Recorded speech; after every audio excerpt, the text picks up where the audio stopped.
कानी बहू। किशोरी लाल जी के बेटे राघव की शादी की बात जगह जगह चल रही थी, लेकिन किशोरी लाल जी को कोई लड़की पसंद ही नहीं आती थी। और उसकी एक ही वजह थी, किशोरी लाल जी का लालची होना। उनको लड़की वालों से मोटा दहेज चाहिए था और इसी चक्कर में एक दिन वो एक बहुत पैसे वाले के घर अपने बेटे का रिश्ता लेकर पहुंचे। उस आदमी का नाम था ओम प्रकाश। देखिए किशोरी लाल जी, मेरी एक ही बेटी है और मेरी सारी संपत्ति जायदाद सब कुछ मेरी बेटी नैना का ही है। पापा, नाम से लगता है बहुत खूबसूरत होगी। कितना अच्छा नाम है ना, नैना। वैसे बात तो सही है आपकी। अब इतना पैसा है, जमीन जायदाद है, इकलौती बेटी, आप भी क्या करेंगे? सब कुछ उसे ही देंगे ना। बिल्कुल ठीक पहचाना आपने। बस बेटी की शादी और सारी जायदाद उसके नाम। पापा, बिना देखे हाँ कर दीजिए ना। इतना अच्छा रिश्ता फिर कहाँ मिलेगा? माला माल हो जाएंगे हम। मैं अपनी बेटी को बुलाता हूँ। अरे नहीं नहीं नहीं नहीं, आपकी बेटी का नाम नैना है, सुनकर ही लगता है बहुत सुंदर होगी। रहने दीजिए अंकल, मैं तो आपकी बेटी के नाम से ही इतना खुश हो गया हूँ कि उसे बिना देखे शादी करने को तैयार हूँ। अब तो मैं उसका चेहरा सीधे शादी के बाद ही देखूंगा। और इस तरह राघव नैना का चेहरा नहीं देखता और उससे शादी कर लेता है। शादी के बाद अपनी सुहाग रात पर जब राघव नैना का घूंघट उठाकर देखता है तो नैना की आंखें बंद थी। कितने खूबसूरत हो तुम नैना, जरा अपनी आंखें खोलकर मेरी तरफ देखो तो सही। नहीं, मुझे शर्म आती है। अरे, मैंने तुम्हें शादी से पहले भी नहीं देखा, और अब अगर तुम आंखें खोलकर मुझे देखोगी भी नहीं तो मुझे अच्छा कैसे लगेगा? इससे पहले कि नैना अपनी आंखें खोलकर राघव की तरफ देखती, अचानक से लाइट चली गई और राघव नैना को पूरी तरह से देख भी नहीं पाया। अगली सुबह नैना राघव के लिए नाश्ता बनाकर लेकर आई। अरे ये क्या, आधा पराठा सीका हुआ है और आधा बिल्कुल कच्चा। ये तुमने क्या किया नैना? बहू, तुमने क्या आधा पराठा तवे से नीचे लटका कर रखा था, जो आधा सिका है और आधा कच्चा? मुझे जितना दिखेगा उतना ही तो सीखूंगी ना पापा जी। जहाँ जहाँ मुझे नजर आ रहा था वहाँ मैंने सीख लिया, जहाँ जहाँ नहीं दिखा वहाँ कच्चा रह गया होगा। इसका क्या मतलब है? ये कैसा मजाक कर रही है तुम? अरे बहू, तुमने इतना लंबा घूंघट क्यों लगाया हुआ है? देखो, हमारे घर में बहुओं को बेटी की तरह रखा जाता है, और फिर तुम तो इतना सारा माल लेकर आई हो। देखो, ये घूंघट डाल कर रखने की कोई ज़रूरत नहीं है। हाँ नैना, पापा जी ठीक कह रहे हैं, तुम तो आराम से रहो, अपना ही घर समझो। नैना अचानक से अपना घूंघट उठा लेती है। अरे ये क्या पापा, नैना की तो एक आंख फूटी हुई है। नाम से नैना, लेकिन ये तो कानी बहू निकली। मेरे साथ धोखा हुआ है, धोखा।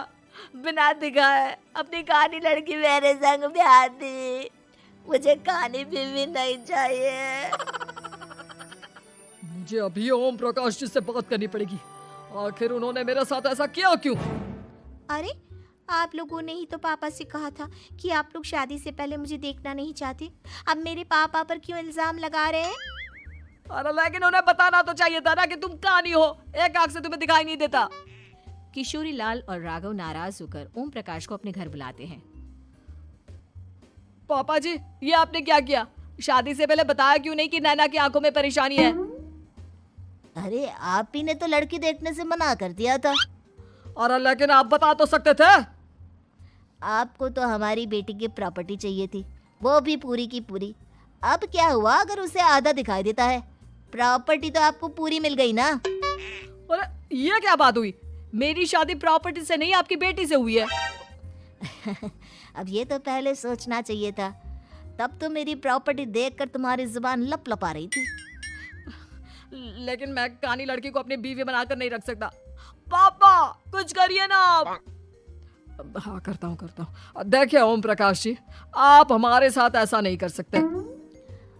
और तुम देखो, अगर तुमने मेरी बेटी से शादी तोड़ी ना, तो जो भी प्रॉपर्टी मैंने तुम्हें दी है वो तो पूरी की पूरी वापस ले ही लूंगा, और आधी प्रॉपर्टी तुम्हारी भी लूंगा। अरे, मेरी आधी प्रॉपर्टी भला क्यों लेंगे आप? इसलिए क्योंकि मेरी बेटी को आधा नजर आता है और उसकी नजर अभी तक तुम्हारी आधी जायदाद पर ही पड़ी है। अब तुम उसे घर से निकालोगे तो कुछ तो लेकर जाएगी ना। और अगर हम आपकी बेटी को अपने घर की बहू बनाकर रखे तो? तो तुम्हारी पूरी प्रॉपर्टी तुम्हारी ही रहेगी, और जो मैंने तुम्हें दिया है ना, उसमें से बस मैं आधा लेकर जाऊंगा। अरे लेकिन अब आप अपनी दी हुई प्रॉपर्टी में से आधी वापस क्यों लेकर जाएंगे? अगर मैं आपकी बेटी को अपनी पत्नी बनाकर रखने को तैयार हूं तो। इसलिए ताकि भविष्य में अगर तुम मेरी बेटी को धोखा दो तो उसके पास कुछ तो रहे जो पति का हो। वैसे मेरे पास तो बहुत कुछ है, लेकिन अपने पति की कोई निशानी तो उसके पास होनी चाहिए ना। अब अगर तुमने मेरी बेटी को कहानी कहा तो तुम्हें प्रॉपर्टी भी कहानी ही मिलेगी, पूरी नहीं। जमाए राजा। किशोरी लाल और राघव समझ चुके थे कि वो बुरी तरह फंस चुके हैं और अब उनके पास वहां से निकलने का कोई चारा नहीं है। अब समझ में आया ना, लालच बुरी बला होती है। एक तो तुम्हें प्रॉपर्टी मिली, ऊपर से बीवी मिली, उसमें तुम्हें नखरे भी दिखाने हैं। आए बड़े, चुपचाप बैठो दोनों। कुछ दिनों के बाद नैना राघव की कार लेकर बाजार घूमने निकलती है और जब कार लेकर वापस आती है, ये क्या, एक तरफ से मेरी गाड़ी पूरी खराब हो चुकी है। लगता है तुमने मेरी गाड़ी को किसी दूसरी गाड़ी के साथ एक्सीडेंट किया है। अरे अरे, कितना बड़ा नुकसान कर दिया तुमने बहू। वो क्या है ना पापा जी, मुझे एक आंख से दिखाई नहीं दे रहा था, सामने से गाड़ी आ रही थी। मुझे तो सिर्फ आधा ही दिखाई दिया और वो गाड़ी मेरी कार से रगड़ते हुए निकल गई। अब मैं क्या करूं बताओ? आप इसे ठीक कराने के पैसे कौन देगा? तुम्हारे पापा। तुमने मुझसे इस तरह से बात की? अभी रुको। नैना राघव की शिकायत ओम प्रकाश को कर देती है। देखो राघव, अब जो मेरी आधी प्रॉपर्टी तुम्हारे पास थी ना, उसमें से आधी और मैं लेकर जाऊंगा, क्योंकि तुमने मेरी बेटी को डांटा। अरे नहीं नहीं पापा जी, गलती हो गई, माफ कर दो। गलती की तो कोई गुंजाइश ही नहीं। अगली बार मेरी बेटी को डांटा तो बची हुई आधी में से आधी और ले जाऊंगा। लालच के चक्कर में हम दोनों ने बहुत बड़ी गलती कर दी बेटा। एक तो तुम्हें कानी बहू मिली और ऊपर से जो माल मिला वो भी काना।